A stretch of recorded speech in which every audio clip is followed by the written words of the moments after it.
Well, hello there, and welcome to the Business of Becoming podcast. I am your host, Lori Kennedy, and this is episode number 27.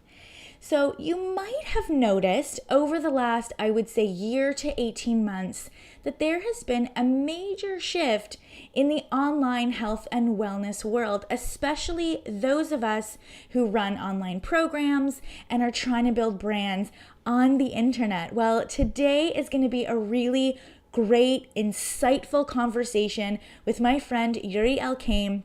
He is the founder of Healthpreneur, which provides online business strategies to health and wellness experts. He's also a New York Times best-selling nutrition author, former professional soccer player, and strength and conditioning coach. And over the past 10 years, he's built a multiple seven-figure online health and fitness business and has helped more than 500,000 people. That's a lot of people reach their goals thanks to the platform he's been able to build on the internet. And Yuri really brings the truth in this episode. So if you are struggling to build your brand, if you are struggling to make sales, you are going to want to pay close attention to this episode.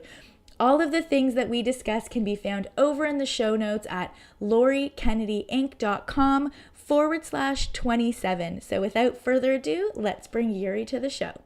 Hey Yuri, welcome to the Business of Becoming podcast. How are you? I'm doing awesome, Lori. How are you? I am wonderful, and I am so excited to talk to you today, not only because I know you're going to bring the truth and you're not going to BS the people, but also because you've been such a guiding light for me in growing my business and in just being really not only like an in-person mentor, but also a virtual mentor for a lot of health and wellness practitioners, because you've been doing this for a really long time. You have tens of millions of views on YouTube. You produce a substantial amount of content. You have best-selling books. Like, you really are the epitome of, quote unquote success, not only sort of like externally, but I know that you bring that into your household as well. Thank you. So I'm really excited to dive into the conversation today about the change in the way that the online health and wellness industry has gone on, specifically, I would say, over the last year to 18 months. Mm-hmm. So for people that don't know about you, why don't we just start there and then we can dive into the conversation.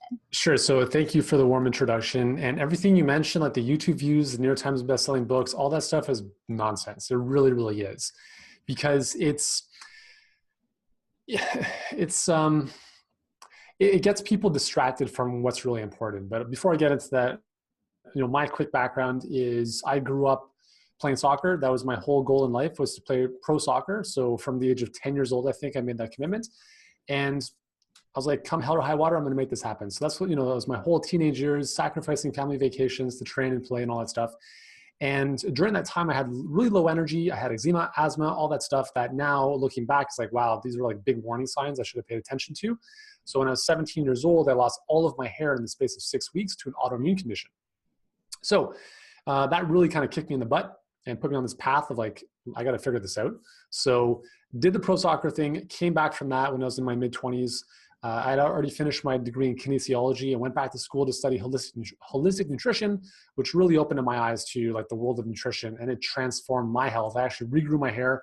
I kept my head shaved, although I don't have any hair now, because a couple of years ago I went to the doctor with my son. She gave me a tetanus shot, and within 2 weeks my hair fell out again. Anyways, so that's that's been my journey of like, I went through hell, tried to figure out the solution, figured out, what was working for me, and just started sharing that with as many people as possible. So I started off as a in-person nutritionist and trainer, did that for 7-8 years. And I was like, just burnt out. I was like, I can't do the one-on-one 12 hours a day anymore. And so 2006 came online, started a website, had no clue what I was doing for about 3 years. And I thought, I'm going to figure this out on my own because I'm a smart dude. Worst decision ever. The best decision I ever made was the next year. I said, why don't I hire a coach and actually get the help and guidance I need? And that was probably the most pivotal decision I've made in my business. That was really the inflection point. And from there, I really, I don't want to say mastered, but like really spent a lot of time understanding direct response, like how to be a more influential communicator and business builder, and really how to build out a team and a company. And, we've helped over 500,000 people. I've written, 3 published books. One's a New York Times bestseller. I think like 35 million views on YouTube. Lots of cool stuff like that. I've been on Dr. Oz, all that, all that media. But it's so funny that people, even my family thought like I hit the big time when I was on Dr. Oz, right? I'm like, such BS. Like, you guys have no clue. It means nothing. So that's kind of been my trajectory with our health and fitness business. And a couple of years ago, because of all the people asking for business advice, I realized there was a huge gap in our space. And so we started a company called Healthpreneur, where we specialize in helping entrepreneurs, coaches, and practitioners turn their expertise into high 6 and 7 figure businesses, leveraging the internet. And that's what I spend most of my time nowadays doing, which is it's just so much fun. I would love to dive into why you say it's BS, because I am a huge advocate of using the word fluff. And, people come to me, I'm sure they do too, and they're like, so-and-so must be killing it because they have 50,000 Instagram followers and they have a New York Times bestselling book and they've done this and this and this. And I'm like, smoke and mirrors, a little bit of fluff. Maybe they are, but maybe also they're not. Yep. So do you want to just dive into a little bit about why you say that? Yeah, so I'll just share a quick little story with you. So I know when my first book was coming out, we're going to do some like Instagram influencer marketing. So we reached out to a couple of people that had big followings who would maybe serve a similar audience as our ideal audience for that. And this one girl had 1.2 million followers, and I was introduced to her through a mutual friend. So reached out to her and I said, listen, can you take a picture with this book? Because obviously that's important, right? So get this picture done. And we actually didn't end up going through that because the cost of that didn't really make a lot of sense to me. But anyway, so my buddy who introduced us, we were at dinner a little while later, and we were talking about like Instagram and influencers and stuff. And he's like, that this person, she makes $3,000 a month as income. And I was like, what? Like, she's got 1.2 million followers and she's making $3,000 a month. Now, obviously, there are influencers who make a lot more with that type of following, but it really just kind of shook me at my core because I'm like, wow, a lot of the stuff we see at the surface is really not what's going on beneath the surface. And obviously, everyone's going to post their best stuff to social, their best image, their best profile pic. And it's very, very, so it's challenging because when you're on your phone, right, and you're looking through your Instagram feed or Facebook, all you're seeing are highlight reels, and you're seeing, oh my God, this person has 100,000 followers, and like I've only got 500. But my advice to that is, number one, don't let the surface determine what's underneath the surface. Number two is don't compare your beginning to someone else's middle, because everyone started at zero. And number three is actually remove those things off your phone. So I'll show you my phone. The only thing I have on my phone here, like social wise, is Instagram right there. And I don't even use Instagram. I don't do stories. I don't even know why I have it, to be very honest with you, because I don't do any of the posting myself. I have no Facebook on my phone, nothing, because I know myself, if I go into Facebook and I start going through my feed, man, it's not gonna end well. Like most people feel worse after having been on a social platform because, oh my God, like what, this person's doing this, now I got to do that as well. Or they're crushing me with their product launch and mine didn't go so well. And my advice is, who gives a shit, if I can say that, or not, I'm sorry. You're fine. Like, stay in your lane and don't even compare yourself to anybody else. And it really is, it's like a catch-22 of like, you want to see what's working in this world, but also you have to have your blinders on to not even care. And that's where you have to know what you're doing and what value you bring to the market. And don't even compare yourself to what other people are doing, because it will be a losing battle time and time again. And especially in a day and age where, as we talked about, the business model, the ecosystem is changing, and thinking you have to write a book, you have to have an amazing podcast, you have to have this huge YouTube channel. If you think that's what you have to do, you will run yourself into the ground and you will hate your business in the process. So yeah. I read on one of your blogs or posts, I can't remember, you were talking about, how your business is as unique as you are, and this cookie cutter approach doesn't work anymore. Yeah. So let's talk about what used to work and explain sort of the way that I used to run things, the way you used to run things, and we can shift and talk about sort of what's working now. Yeah. So I started in 2006. So what was working back in the day was you could sell an ebook for $67, no problem. People were doing product launches around a $67 book I know. and making $1 million. Like it was crazy. It was like the wild, wild west. And so we had this huge influx of infopreneurs, right? Like I've got this amazing way to lose weight. So I'm going to put it into a book or a digital system, and I'm just going to sell a boatload of it and never talk to anyone. And I'm just going to live on the beach. That was the online dream. And that was the dream that I pursued. And I thought at the time that everyone with an offline presence, like a gym, clinic, doesn't like the holy grail is to leave that and come online, because that's how you get freedom.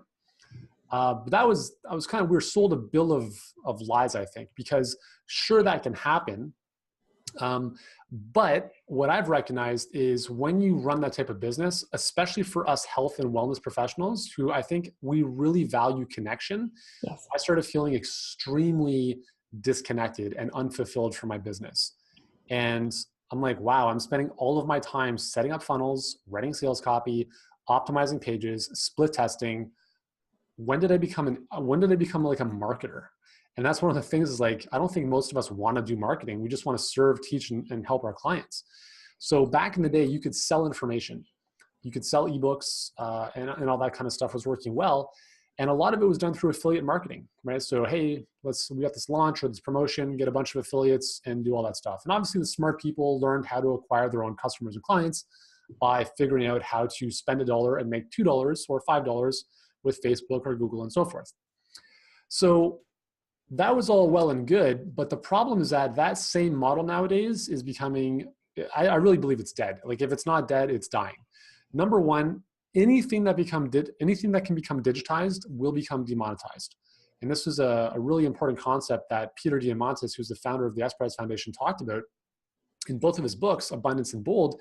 Anything that can become like digitized. So if you have information you turn into a book and that book is available online, or if people can take their information and put it into a blog post, now we start to really price erode the value of that, right? So what used to sell for $67 is now one blog post, right? That's like 10,000 words. And it's like, there you go. It's for free. So the likelihood of people buying information now has dramatically like just nosedives. And we've noticed this in our business. We can't even sell our own products to our own list that we created several years ago because we're like, well, I mean, I could just read this on your blog for free. So we have kind of handcuffed ourselves. And it's a good thing. I think content marketing has evolved to the point where there's so much great information out there, but that presents both an opportunity and a dilemma. So the dilemma is for the consumer. They think that they can get all this information out there, which they can, right? And it's free. But with that comes a massive opportunity for us, which is, well, you can go out there and find all this stuff and spend the next decade doing that, or I can actually walk you through how to implement this in your life. So the opportunity for us now is not selling information, it's selling transformation. And I just recorded a podcast about this, is being honest about why we're doing what we do, right? And I was speaking on stage a couple weeks ago and I made this statement. I said, most people confuse impact for importance. And I'll give you a great example of me and how hypocritical I am saying this. 4 years ago, when my first book came out, The All Day Energy Diet, I was maniacally obsessed with hitting number one in the New York Times. So I had taken an image out of Google Images of what the list looks like. I photoshopped out the number one spot, put in my book there, and I would just visualize that and look at that every single day. For like 9 months, that's all I did. The power of intention is obviously undeniable. And when the book came out, we hit number 2 on the New York Times list. And I was like ecstatic, and we had sold all these books. And I mean, saying this now, it kind of makes me nauseous almost talking about this, because what I recognized was that all I was chasing was importance. It wasn't impact. And I'm like, wow, we just sold like 60,000 copies of this book. How many of those people really, really transformed their life? I don't know, maybe a bunch. I'm not too sure. But I don't want to throw anyone under the bus, but I've seen this because I have a lot of friends in the space who've gone down that route of like, got to be a multiple time New York Times bestselling author and do the PBS specials and do all this other nonsense. And the face, like on the surface, it's like, yeah, we want to impact a lot of lives and this book is going to help people. But behind the curtains, it's all about, did you hit the list? Yeah, we got number 11. Shit, like I'm so pissed off, instead of number 1 or whatever it was. How many books did you sell? How much money did you make from the launch? What was your EPC?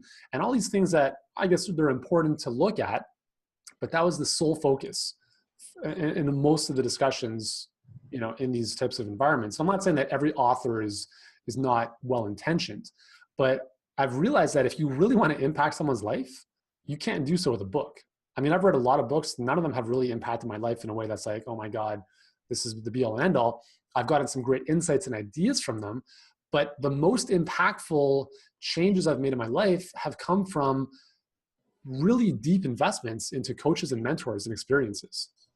And that's where the future is. That is where the future is. The more high tech we get, the more high touch people are going to crave. And if you're still selling information, you're going to have a very tough time surviving. The opportunity is coming back to service. And that means coaching, experiences, and really done with you or done for you type of coaching programs, and really moving away from the do-it-yourself type stuff. And that's really what's working now. And I think, first of all, thank you for being so open and so vulnerable with that, because I feel like we should do like a mic drop. Mic drop. And it's interesting because, and I see this in my community, and it upsets me when people say, but I only got 15 subscribers, or I only made 3 sales. I'm like, yo, those are people.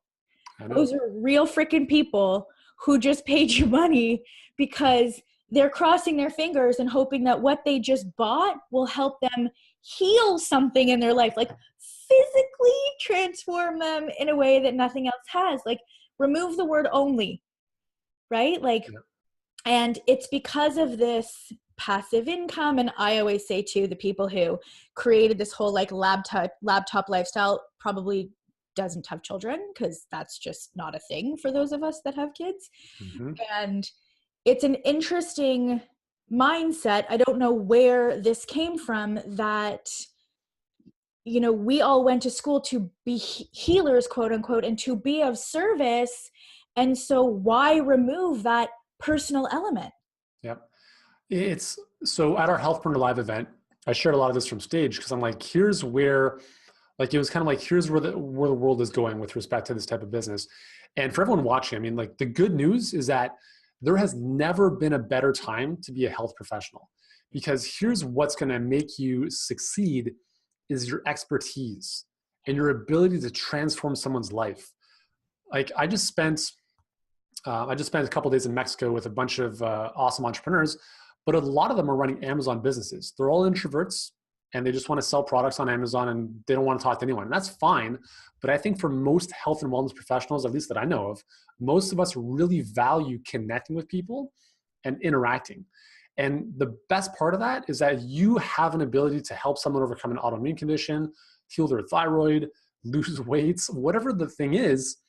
And the information's out there, but obviously we're still suffering. So that's not the issue. It's people need guidance and really expert accountability too. And that's a big thing, is having that accountability to actually do this stuff.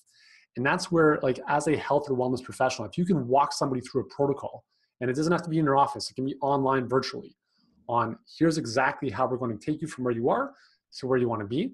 And not in a one-on-one fashion, because one-on-one, you'll just burn yourself out. But you can do so in a leverage group type of format where everyone's working towards the same goal, and you've got a very, what we call a dream come true system, which becomes very, it's like your recipe for success of how you walk people through. Like, if everyone has Hashimoto's, you don't need to change the protocol. It's like, for the most part, when we deal with people one-on-one, we're saying the same thing over and over and over again.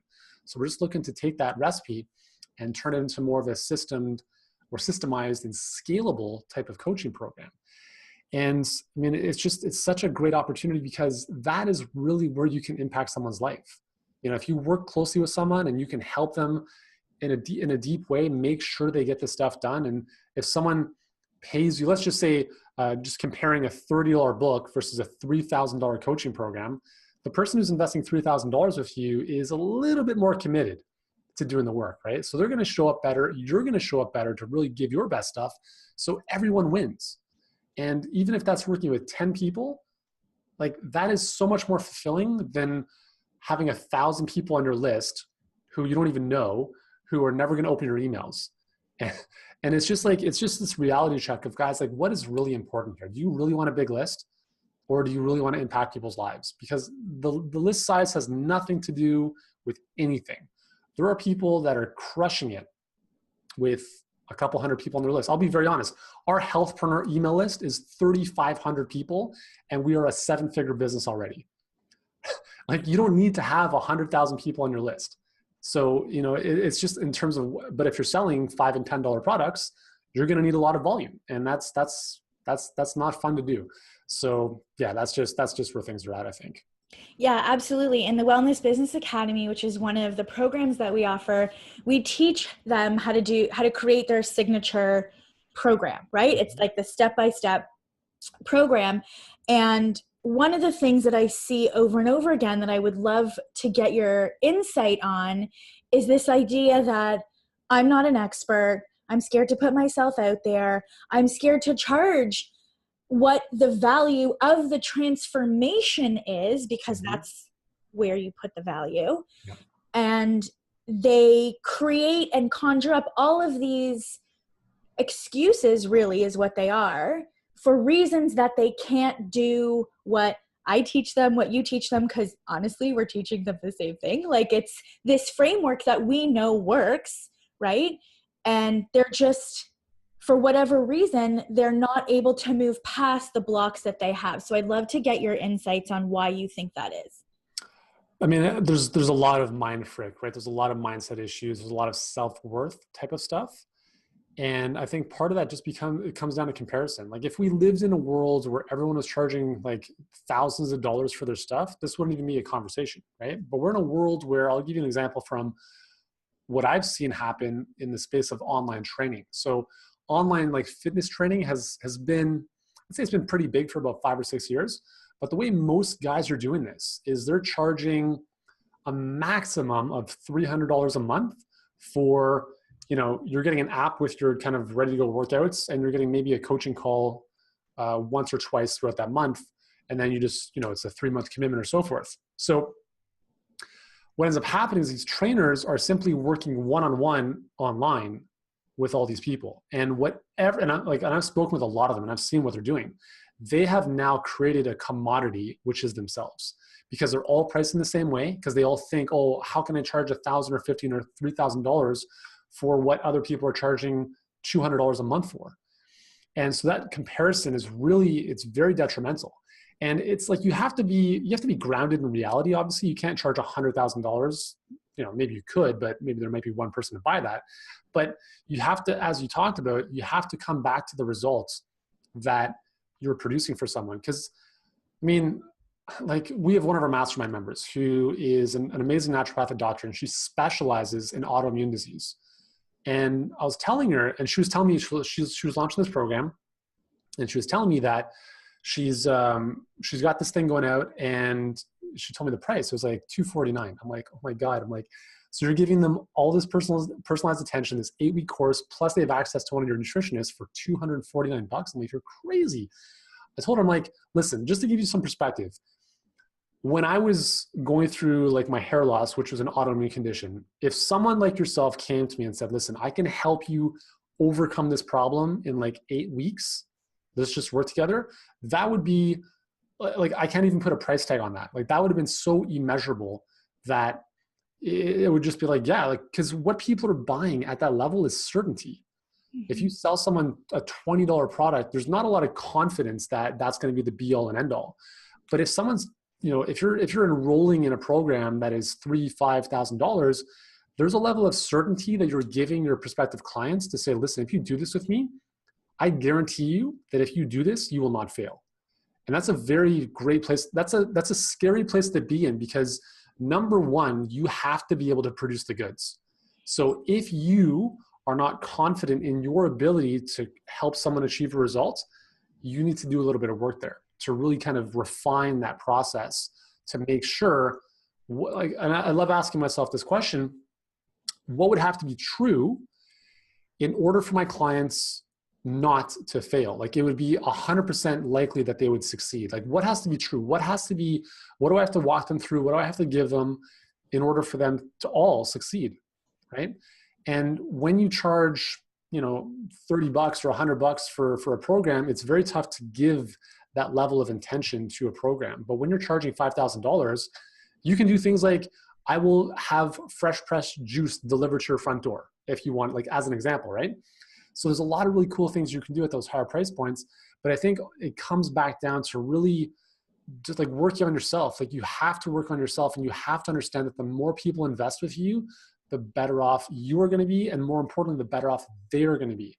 Because so again, full transparency, we've removed everything from our healthpreneur business other than our workshop and our mastermind. So there's no way we can help people through a free lead magnet anymore. Actually, that's not true. We've got our book, Health Profit Secrets, but that's the only thing.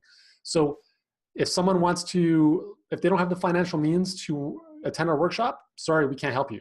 Enjoy the podcast, join our Facebook group, that's it. But we're not taking people through ascension level, lead magnet, $7 tripwire, upsell, whatever. It's just a waste of time. Like we want to work with the people who get it and who see the value in investing at that level, because otherwise it's a customer service nightmare. It's not valuable for them. It's not valuable for me. And so we're just like, listen, we know we can transform your business in a very short amount of time, but you need to step up and meet us halfway. And I guarantee if you walk through this process with you, you're going to look back and you'll be like, I'm so happy that I did this. And you can't do that if you're charging very low prices. So you have to be your best. You attract the best clients as a result of that, but you have to work on your self-worth. You have to work on building that confidence muscle. And I think too, if it helps, is start off at a slightly lower price point. So if you're not comfortable charging $5,000, start off at $1,000 and run a beta test, right, with a beta group of people, and be like, wow, this really works. This is great. These people have lost all this weight. They've achieved this result. Next time you run the program, you can bump the price up to, let's say, $2,000, and you can build your confidence that way. But again, it comes down to really, you have to know your stuff, and you have to be able to solve a big pain for people. Yes, it's very, very true. And I often tell my people, I say, start with a price point that you can say out loud where your voice doesn't change, because if you're like confidently talking about all the things and then you go, and the price is $199, they are going to know that. So if you're just starting out and you're so scared to work with people because you're just not sure, then start with a lower price point. That makes complete sense. So in your business and healthpreneur and what you've seen in terms of like the lead magnets and the tripwires and all of that stuff, how has Facebook Live and Instagram Live and all of these video-based live platforms, how have they changed the selling landscape, do you think? Yeah, I think they're great. Again, I don't use Instagram Live a lot because I have like 1,500 followers on Instagram, so it's not really worth my time to do a lot on Instagram. Plus I don't really want to. I'm just lazy to do that. So I would rather focus on Facebook Live within my existing healthpreneur tribe. So we've got a community of people in there, and I can do stuff on my fan page, and then I can repurpose it into the group afterwards, or I can just do inside the group. But the cool thing about Live is that, number one, people can interact with you, or if they're catching the replay, at least they see you on video. And it's a really simple way of producing content. It's like, I hate writing. And we built a massive blog on my health business. I don't want to do that again. Like, it's not fun. I don't enjoy writing. I don't enjoy like leading an editorial team. Facebook Live is just real. Like, you connect with people, you just share what you want to share. And the best thing about the social media platforms now is we call this like, social selling or conversational closing. We have very specific ways where you can direct people to the next step, which is, hey, just, let me know if you're interested in the comments and I'll PM you some more information. And now you're starting to have a dialogue in, let's say, Facebook Messenger or in Instagram's direct messenger thing there. And now you're having a dialogue with people. And that's how you're going to enroll people at a higher level. People are not going to be enrolling in a couple $1,000 program by going to a website and clicking a buy now button. Agreed. The higher the price point, you have to have people jump through hoops, right? Let me know if you're interested in the comments. Get in the conversation into Facebook Messenger. Send them to an application. Like, those are all levels of commitments that if someone's really interested, they'll do that. And if if someone just wants to go to a lead magnet and opt in and download it and then unsubscribe from your list, that's really not a level of commitment that you want to be playing with. So yeah, I think it's great. I think using Facebook in a way where you can take kind of a one-to-many message and then take that and bring it down to a one-to-one in Messenger is really a powerful way of doing things. So it's one of the ways that we teach and one of the ways that we use. And it's actually one of the ways we filled a third of our seats for our live event in Scottsdale last year doing that. Like it was literally manual Facebook messages, and it was a bit of work, but it was very meaningful. I mean, like there's nothing that can replicate that one-on-one interaction. And it's so true, because we have the same strategy that we use also for getting people to like on webinars and just priming them a little bit before the webinar and for applications. And I hear a lot of the times, that's so much work, that takes so much effort, I don't have the time. Like, is there an easier way? And my response to that is always, except these are real people and these are the people that you're going to work with. So this is where you learn the best. Like, people are so scared to sell. I'm like, how many conversations have you had? Mm-hmm. Right? Like, you have to talk to these people because these are your people. If you don't want to talk to them now, what kind of coach are you going to be? Yeah. And if you do it right, so just so everyone has a bit of context, like if you're selling a higher price point type of offer, the model that we use, we call it the perfect client pipeline, is very simple. It's a Facebook ad to a webinar.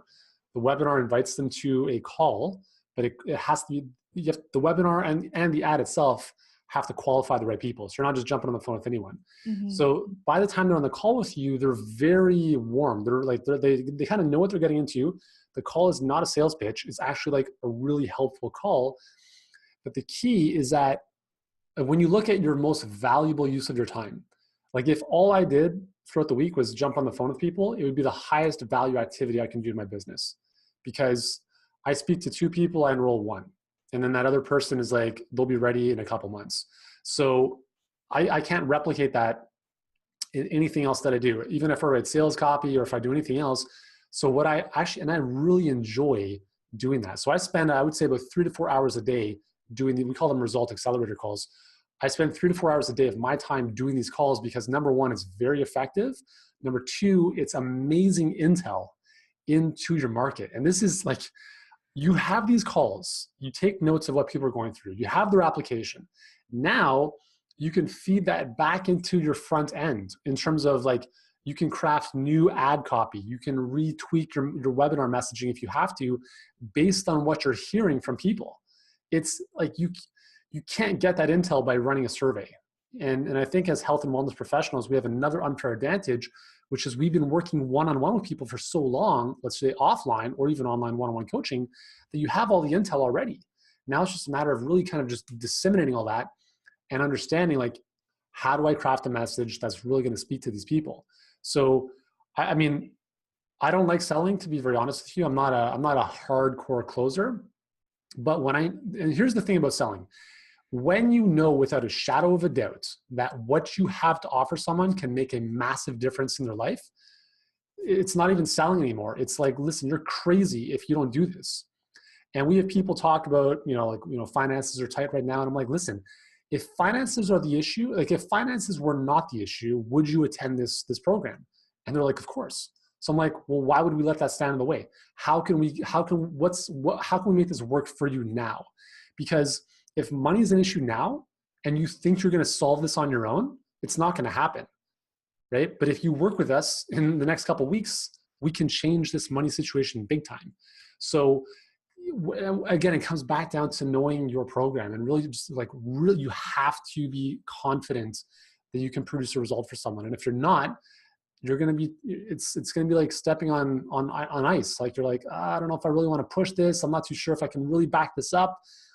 So it all comes back to the deliverable. So what is the result you're producing for people? And I just want to make one little distinction there that I see a lot in the health space is that, oh my God, I've got this amazing program. It's got like 10 videos and I spent 1,000 hours building it. It's amazing. It's the best thing I've ever done. I'm like, I don't care. No one else cares, right? Nobody cares about your stuff and the features. It all has to be tied back in to what the outcome is for that person. Once they've bought into that, Then they ask, okay, how do we do this? Then you can tell them like, okay, well, we're going to do this and this and this, but don't get caught up in your own, like, I spent 1,000 hours building this out, therefore people need to buy it. It has nothing to do with that. I hope that you guys listening, and for those of you watching, you're able to see my facial expressions as Yuri is talking. But for those of you watching and listening, I want you to understand the value that he just gave you. He gave you a business model. Like if you just followed the steps that he just shared that he does in his own business, and just took action on it, like that's a business model. And he also gave you language to sell and overcome the number one objection that we get. So you'll have to put this episode again on like slow-mo and like take notes about what he just said, because he just delivered so much incredible value. So thank you so much for that. Thank you for bringing the thunder and being super honest. Where can people go and learn more about Healthpreneur? They can go to the website, healthpreneurgroup.com, or they can join us on Facebook, Healthpreneur, I think. We'll link to it in the show notes. We'll link to all of it. It's somewhere there. And that's, I'm sure if you put the Healthpreneur in the search in Facebook, you'll find it. You'll see it. Exactly. And thank you so much, Yuri, for just all of the value that you brought today and just everything that you've contributed to our industry. And thanks everybody for listening, and we will see you next time. Bye. See you later.